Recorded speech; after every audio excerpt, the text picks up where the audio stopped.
suku di distrik Kuamki, Narama, Timika, Papua terlibat perang pada bentrok antar suku yang terjadi di toleransi merupakan hal yang saat ini mulai dilupakan oleh masyarakat, khususnya generasi muda, yang dimana hal tersebut dapat memicu terjadinya intoleransi.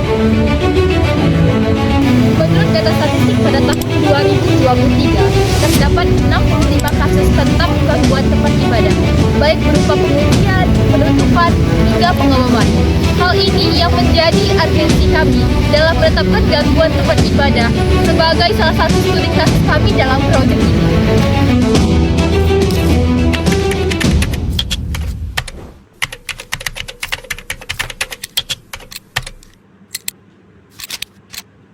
Selamat siang, Bang. Siang. Lagi sibuk nggak, Bang? Enggak sibuk, Bang. Boleh perkenalan nama sama jurusannya nggak, Bang? Boleh, sebelumnya saya ucapkan terima kasih atas telah menjadikan saya sebagai narasumber. Perkenalkan, nama saya Muhammad Yova Azizi dari jurusan Kimia Angkatan 24. Boleh, perkenalkan nama saya Amanda Julita Marbun, saya dari jurusan Fisika. Perkenalkan, saya Grace Laban dari jurusan Biologi. Saya Revita Elisa Dwita, saya dari Prodi Fisika.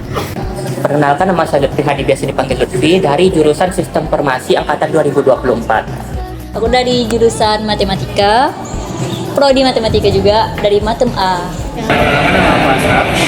Saya Deborah, dari SI.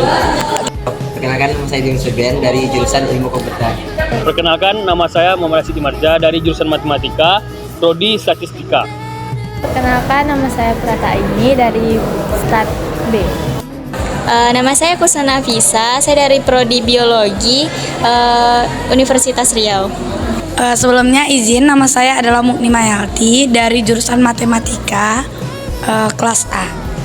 Oh, boleh. Jadi perkenalkan, nama saya Muhammad Bayan Kiram, saya berasal dari Prodi Kimia. Boleh, perkenalkan, nama saya Adi Putra Mahardika. Dari Prodi mana, Bang? Dari Prodi Statistika. Nama saya Dela, dari Prodi Fisika. Saya Syaria dari Prodi Fisika. Saya Siska dari Prodi Fisika. Perkenalkan, saya Muhammad Alfredo, berasal dari Prodi Statistika, jurusan Matematika. Perkenalkan, saya Zalfa Zakia dari Prodi Matematika. Boleh nggak Abang kasih tahu tentang apa sih itu intoleransi? Kalau dari saya sendiri, intoleransi itu merupakan salah satu tindakan yang melanggar dari toleransi, di mana toleransi sendiri adalah bagaimana cara kita menghargai antar sesama kita. Tetapi intoleransi adalah tindakan di mana kita tidak menghargai di antara sesama kita, seperti kita sama-sama warga Indonesia kan, tetapi berbeda agama. Nah, di sana kita sama-sama warga Indonesia, tetapi intoleransi di sini adalah kita membeda-bedakan karena adanya agama tersebut. Jadi menurut saya intoleransi adalah hal tersebut. Abang tahu nggak sih, Bang, tentang intoleransi ini? Tahu, Kak? Intoleransi adalah sikap tidak menghargai sesama, Kak. Toleransi, kayak tidak menghargai perbedaan gitu ya? Menurut saya intoleransi itu sikap kita yang tidak menghargai mengenai orang lain. Ya, apa saja yang jelas tidak menghargai ataupun tidak menghormati orang tersebut. Intoleransi itu kalau menurut saya perilaku tidak toleran terhadap perbedaan suku, agama, dan ras dan sebagainya yang terjadi di sekitar lingkungan kita. Intoleransi sendiri itu adalah perilaku atau sifat yang saling tidak menghargai antara satu sama yang lainnya. Kalau gitu, apa sih, Bang, yang bisa menjadi faktor seseorang itu bisa menjadi intoleransi? Oke, baik. Kalau dari saya, faktor seseorang untuk menjadi intoleransi itu yang pertama adalah kepercayaan dari mereka. Terkadang mereka terlalu menganut kepercayaan seperti contohnya dalam ras atau adat mereka. Mereka terlalu keras dalam menganut kepercayaan dari ras dan adat mereka, sehingga mereka mengkotak-kotakkan orang dari ras dan adat yang berbeda. Kemudian dari kepercayaan agama. Ya, seperti yang kita ketahui dalam materi Pancasila kita ada materi radikalisme. Kemungkinan mereka telah terpapar dari radikalisme sehingga mereka itu memiliki kepercayaan yang salah dan menolak agama-agama yang lain. Mungkin dari saya itu saja. Nah, gimana sih cara Kak Manda atau langkah-langkah Kak Manda untuk mencegah seseorang itu menjadi intoleransi? Kalau pribadi saya sendiri ya, kalau misalnya kita berjumpa dengan orang atau misalnya teman kita, teman dekat kita yang masih memiliki sikap intoleransi, langkah-langkahnya mungkin kita bisa ingatkan atau kita bisa beritahu mana yang baik gitu ya. Kalau misalnya dia contohnya nih, kita punya teman dan teman kita ini memiliki sikap intoleransi terhadap agama, contohnya kita memiliki perbedaan agama. Nah, dia ini memiliki pendapat yang berbeda dan pendapatnya ini menjatuhkan gitu, contohnya kan sangat tidak menghargai gitu. Kita bisa kasih tahu kalau itu nggak bagus. Kita sesama manusia kan masih memiliki, kita ini kan makhluk sosial nih. Kita masih harus saling tolong menolong, saling bantu membantu. Nah, kalau misalnya ada sikap intoleransi ini, otomatis kita kan pastinya ada yang tidak senang gitu kan, pendapat misalnya agamanya nggak dihargai gitu kan. Nah, itu jadi bersifat gimana ya, membuat suatu pertikaian atau pertengkaran gitu. Nah, kita bisa ingatkan langkah-langkahnya gitu. Kan sebentar lagi nih bulan suci Ramadan ya Kak. Nah, kan pasti banyak sekali masjid-masjid tempat ibadah agama Islam yang melantunkan ayat suci Al-Quran pada jam-jam tertentu. Nah, kan ada tuh isu-isu mengenai adanya rasa terganggu dari masyarakat non-muslim tentang hal itu.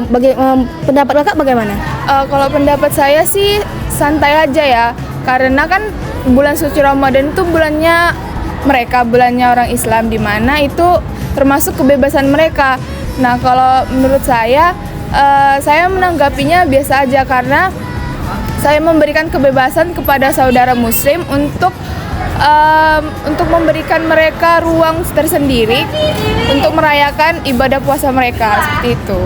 Nah, kawan-kawan, ini pendapat dari Kak Grace ya, dan alhamdulillah mereka Kakak Grace termasuk yang toleransi lah terhadap umat beragama. Kak, jadi kami ada pertanyaan nih Kak tentang intoleransi Kak. Menurut Kakak, apa aja yang mendasari terjadinya intoleransi ini di Indonesia? Seperti ketidakadilan dan kemiskinan ekonomi, terus perbedaan pemahaman agama, habis itu globalisasi dan media sosial. Oh, jadi itu pandangan dari Kak Revita ya. Abang pernah nggak sih Bang merasakan intoleransi atau pernah melihat intoleransi di sekitar lingkungan? Untuk sejauh ini sih saya belum pernah ya Kak, untuk melihat adanya sikap intoleransi itu di kampus ini. Kalau misalnya memberikan sedikit pendapat tentang bagaimana sih cara menanggapi orang-orang yang intoleransi itu Bang? Menurut saya untuk menanggapinya itu perlu ditegur ya Kak, karena orang-orang seperti itu kalau tidak ditegur tidak akan tahu gimana sih sikap intoleransi itu sangat merugikan bagi orang lain gitu. Iya benar sih Bang, kayak intoleransi ini memang ya kayak bully juga bisa ya kan? Bisa menyebabkan pembulian juga. Tentang warna kulit, kayak kamu ini nih kayak gini. Iya Kak. Terus itu bagaimana sih peran keluarga itu dalam mencegah intoleransi? Kalau menurut aku sih peran keluarga itu sangat penting, karena kalau tanpa ada peran dari orang tua sendiri, maka banyak anak-anak generasi penerus bangsa itu bersikap cuek dan intoleransi di kehidupan berbangsa dan bernegara. Boleh sih Nap kasih sedikit tentang peran orang tua nih, kayak mana sih gitu? Seperti ini contohnya, kayak orang tua tidak melarang anak-anak untuk dia memiliki teman yang beda agama, contohnya gitu. Dia tidak melarang secara ketat gitu, jangan berteman gini. Harusnya orang tua kayak lebih mengarahkan, ayo berteman walaupun berbeda agama, namun tahu batasan gitu. Iya benar. Jangan sampai kita juga ngikut ke agama mereka gitu ya, tapi karena ada batasannya. Iya benar-benar. Pertanyaan kami adalah bagaimana peran mahasiswa dalam mencegah intoleransi di kampus? Mungkin ada beberapa poin sih untuk mencegah intoleransi di dalam kampus. Yang pertama itu meningkatkan kesadaran tentang apa sih itu keagamaan. Nah, di situ kita bakalan kayak mengenal agama-agama lain, karena kan di kampus itu bukan hanya satu agama yang kita percayai. Maksudnya di sini adalah di kampus itu banyak mahasiswa yang mempunyai agama yang berbeda. Contohnya seperti Islam, Kristen, Buddha, Hindu dan segala macam. Nah, dari situ kita bisa belajar bahwa cara mencegah dari intoleransi tersebut, seperti tidak menyudutkan agama lain, terus kayak jangan menghina agama untuk kepentingan bercanda, karena sekarang kan kayak maraknya bercanda dalam konteks agama gitu. banyak nih kasus-kasus intoleransi yang ada di Indonesia. Bagaimana menurut kakak tentang korban-korban para intoleransi ini? Dampaknya gitu ya? Iya, dampaknya. Kalau menurut saya sih dari intoleransi itu dia tuh akan menimbulkan dampak yang negatif sih. Ada negatifnya, ada juga positifnya.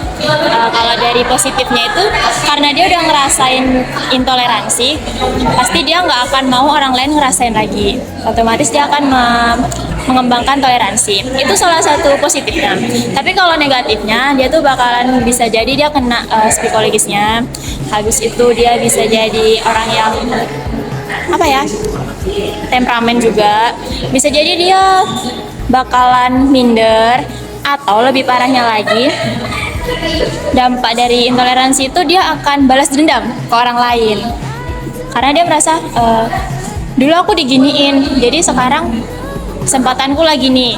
Biasanya mereka akan menindas orang lain itu dengan intoleransi itu ketika mereka punya kekuatan atau mereka udah kayak bebal gitu sama keadaan, atau udah kayak pokoknya orang lain harus ngerasain yang ngerasain kayak gitu. Itu sih dampaknya yang. Nah, kita bergeser ke pemerintah. Kira-kira pemerintah nih udah cukup berperan nggak sih untuk menanggulangi intoleransi? Menurut saya pemerintah sudah cukup dalam membuat regulasi ataupun kebijakan. Cuman sekarang masih saja gitu ada yang melanggar, cuman dia masih bebas lah. Ibaratnya pemerintah sudah ada, cuman penegakan hukumnya masih kurang lah kalau sekarang. Berarti pemerintah sudah cukup berperan, namun tinggal masyarakatnya lagi ya yang harus diberikan banyak edukasi ya mengenai intoleransi. Ya, sosialisasi bisa juga. Iya, benar-benar. Kan kita di kampus nih ada organisasi ya, Bang. Nah, itu gimana sih, Bang, cara organisasi itu memberikan peran untuk menghilangkan intoleransi yang ada di kampus? Organisasi ini dapat memberikan peran dalam intoleransi dengan berupa merangkul-rangkul mahasiswa yang memiliki latar belakang yang berbeda-beda. Seperti mereka memberikan mahasiswa baru ini benar-benar pikiran agar mereka lebih toleransi kepada perbedaan. Cara yang efektif menurut Abang itu ya, Bang, kayak kita saling merangkul gitu kan, tidak saling membeda-bedakan. Nah, pertanyaan kami, Kak, apa peran generasi muda dalam menyikapi permasalahan intoleransi yang ada di Indonesia? Menurut saya yang bisa dilakukan generasi muda untuk mengatasi permasalahan intoleransi di Indonesia ini adalah yang pertama, meningkatkan pemahaman tentang multikulturalisme dan meningkatkan sikap toleransi dan empati. Yang ketiga, menggunakan media sosial secara positif. Yang keempat, menjadi tauladan dalam kehidupan sehari-hari. Dan yang terakhir, menyuarakan kebijakan pemerintah. Nah, gimana sih, Kak, pendapat Kakak mengenai perbedaan perilaku atau tindakan orang itu tidak adil atau membeda-bedakan suku, budaya, dan agama? Itu gimana sih, Kak, pendapat Kakak? Sebelumnya saya sangat prihatin dan sedih ya terhadap perilaku tersebut, karena kan seharusnya perbedaan suku, budaya, ras itu harusnya dijadikan sebagai alat pemersatu bangsa, di mana perbedaan itu menjadikan kita semakin kuat dan menciri khaskan Indonesia yang kaya akan budaya. Namun sebagian orang itu menganggap misalnya lebih mendominankan suku A daripada suku B, memuji-muji suku A daripada suku B. Nah, akibat dari hal tersebut itu bisa menyebabkan perpecahan antara suku tersebut kan, dan membuat Indonesia itu tidak bersatu. Jadi seharusnya sebagai masyarakat Indonesia kita tuh lebih bertoleransi, lebih mengajak semua suku itu untuk bersatu dan tidak menjadikan perbedaan itu sebagai alasan untuk kita berpecah gitu. Nah, Kak, kami ada pertanyaan nih buat kakak-kakaknya. Nah, yang pertama Kakak Siska dulu lah ya. Kak Siska, menurut Kakak hukum di Indonesia ini cukup tegas nggak tentang intoleransi? Kalau menurut saya itu bisa tegas, bisa enggak. Kalau tegas itu kan pemerintah udah nyediain undang-undang. Kalau nggak tegas itu karena ada beberapa pemerintah tuh yang melanggar juga undang-undangnya gitu. Jadi kayak undang-undangnya itu dianggap kayak hal sepele gitu lah. Nah, itu ya kawan-kawan, menurut Kak Siska, hukum di Indonesia tuh kurang bisa dibilang tegas bisa enggak, soalnya pemerintahnya juga melanggar gitu. Jadi sebagai masyarakat Indonesia kita seharusnya sama-sama gitu berkolaborasi untuk meningkatkan toleransi terhadap umat beragama. Nah, pertanyaan yang kedua nih Kak, kan banyak nih ya media sosial yang menyalurkan ujaran-ujaran kebencian dan menimbulkan konflik intoleransi. Menurut Kakak nih kayak mana nih Kak Syah? Kalau menurut saya, pertama kita selidiki dulu itu informasinya dari mana, sumbernya itu dari apa gitu, dari mana. Lalu kita juga bisa, kalau sudah tahu kalau misalkan itu salah, kita bisa melakukan hak berwajib seperti lembaga hukum, nasihat. Lalu yang kedua, kita bisa seperti menenangkan diri pertama, lalu memberi dukungan kepada korban intoleransi. Baru kemudian kita juga bisa menyarankan ke lembaga hukum untuk mengadakan seperti sosialisasi, mengedukasikan. Nah, itu pendapat dari Kak Syah ya kan. Jadi kita harus mencari tahu terlebih dahulu kawan-kawan, apakah isu tersebut dari orang yang benar atau mungkin hanya menimbulkan konflik saja gitu. Nah, pertanyaan selanjutnya Kak, untuk Kak Della, menurut Kakak nih, apa peran masyarakat nih dalam membentuk generasi yang dapat mempunyai sikap toleransi gitu? Kalau misalnya untuk peran toleransi itu kan sebenarnya harus dipunyai setiap orang ya gitu kan. Ya sebenarnya kalau mau punya sifat toleransi itu gampang aja, bisa dari diri sendiri, juga bisa membangun komunikasi antar kayak umat beragama lain, karena kan kita di Indonesia agamanya banyak gitu ya kan. Jadi kita harus saling toleransi karena setiap orang itu kan punya kepercayaan yang berbeda-beda dan latar belakang yang berbeda-beda. Jadi kita tuh nggak boleh menjudge, jadi kita tuh harus sama-sama mentoleransi gitu, harus bisa mengerti gimana kepercayaan mereka gitu. Nah, gimana sih Bang tentang intoleransi yang terjadi di masyarakat? Apa sih yang Abang ketahui? Oke, untuk kehidupan bermasyarakat tentu akan sering terjadi interaksi dan sosialisasi antar satu sama lain, sehingga kalau misalnya tidak ada intoleransi di dalamnya, maka kehidupan bermasyarakat itu akan berjalan lancar dan damai. Tetapi jika ada intoleransi dalam kehidupan bermasyarakat, maka itu bisa menyebabkan suatu kericuhan, perselisihan, hingga menyebabkan suatu kehidupan bermasyarakat itu menjadi chaos. Terus banyak nih Bang isu-isu tentang penutupan tempat ibadah. Menurut Abang bagaimana tentang hal itu? Menurut saya itu sudah termasuk sikap intoleransi, dikarenakan karena menutup tempat ibadah berarti kita menghalangi orang lain untuk beribadah, mengganggu dia untuk melakukan ibadah kepada Tuhan yang pasti. Menurut saya ya, itu tuh sempat juga saya dengar, kalau menurut saya diri pribadi saya merasa sedih dan juga kecewa, kayak intoleransi di Indonesia tuh makin naik gitu, toleransi yang makin menurun gitu. Jadi kayak penutupan tempat-tempat ibadah seperti itu tuh sangat-sangat disayangkan menurut saya.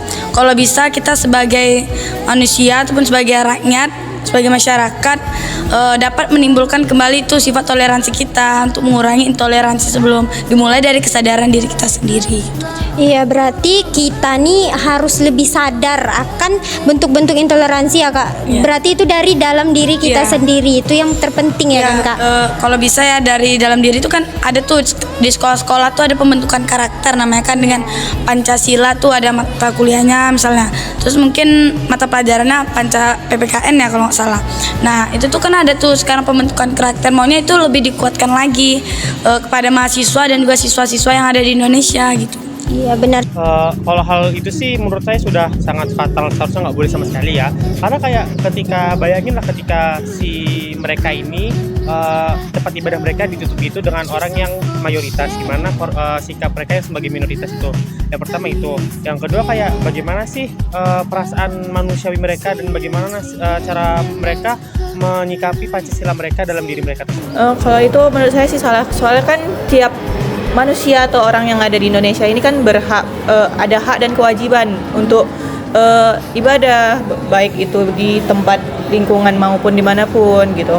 Kalau menurut saya itu salah sih, harusnya nggak boleh kayak gitu. Kita harus memikirkan pendapat dari semua agama. Secara khusus kalau agama itu kan sakral nih ya. Nah kalau penutupan tempat ibadah itu seharusnya tidak boleh terjadi, karena secara gimana ya kemanusiaannya kalau kita melarang umat lain itu untuk beribadah, sementara dalam pasal 29 itu juga dijelaskan bahwa negara menjamin setiap umat untuk memeluk dan menjalankan ibadah sesuai keyakinannya. Nah, masa kita sebagai masyarakat Indonesia itu secara tiba-tiba menutup tempat ibadah, itu sama saja kita tidak toleransi terhadap agama lain gitu. Iya, wah. Keren sih Kak jawaban Kakak mengenai pendapat Kakak mengenai intoleransi yang terjadi di Indonesia. Jadi sebaiknya kita nih berpikir kritis lagi ya Kak. Kenapa sih bisa terjadi intoleransi di Indonesia? Apalagi penutupan tempat-tempat ibadah ya Kak? Ya sangat sedih sekali. Iya kan? Seharusnya kita lebih bertoleransi terhadap agama lain. Seandainya itu terjadi pada agama kita, pasti kita akan marah kan gitu. Iya benar sih Kak. Seharusnya kita nih saling membangun, saling berkolaborasi untuk Indonesia ya kan Kak? Iya. Terima kasih banyak ya Kak atas jawabannya. Iya sama-sama. Penutupan tempat ibadah ya? Iya. Saya rasa itu adalah sesuatu hal yang nggak perlu dilakukan dan buruk untuk dilakukan, karena bagaimanapun jika seseorang memiliki kepercayaan, tentu dia harusnya memiliki akses untuk bisa menjalankan ibadahnya kan. Iya, bahkan kita aja memiliki hak asasi manusia, hak untuk menjalankan kepercayaan kita masing-masing kan. Iya, Sehingga jika suatu tempat ibadah itu ditutup, maka itu akan merenggut atau menghalangi hak kita yang berupa menjalankan menjalankan agama dan kepercayaan masing-masing. Karena itu menutup akses dia untuk dapat beribadah, sehingga itu menjadi salah satu contoh studi kasus intoleransi yang sangat buruk dan pernah terjadi di Indonesia. Nah, benar. Kalau isu penutupan tempat ibadah itu kan yang namanya isu kan kadang ada benar ada enggaknya gitu ya kan, ya pasti ya kita harus selidiki lagi dan kenapa itu harus ditutup gitu. Kadang kan ada tempat ibadahnya yang kadang melenceng kadang gitu ya kan, jadi kita tuh harus benar-benar cari tahu lagi gitu. Kalau misalnya memang udah tahu baru kita bisa melapor gitu. Kalau dari Kak Syah? Ya benar seperti yang bilang Nabila, kalau isu itu masih opini ya, belum pasti fakta. Kita harus mencari tahu latar belakang apa penyebabnya. Kalau dari saya sebenarnya Nah teman-teman, jadi kita harus cari tahu dulu nih penutupan ini tuh karena apa gitu. Jadi kita nggak boleh langsung menjudge, oh ini salah gitu, nggak boleh ya. Jadi kita harus mencari tahu lebih dalam lagi mengenai mengapa tempat tersebut ditutup. dari hasil wawancara kami dapat disimpulkan bahwa intoleransi adalah suatu kondisi di mana suatu individu atau kelompok kehilangan rasa toleransinya, yang dimana hal tersebut dapat berarti hilangnya rasa menghormati atau menghargai perbedaan yang ada. Salah satu peristiwa intoleransi yang terjadi di Indonesia adalah gangguan tempat ibadah. Kita sebagai warga yang memiliki agama harusnya menghormati atau menghargai perbedaan yang ada, sehingga tidak terjadinya intoleransi.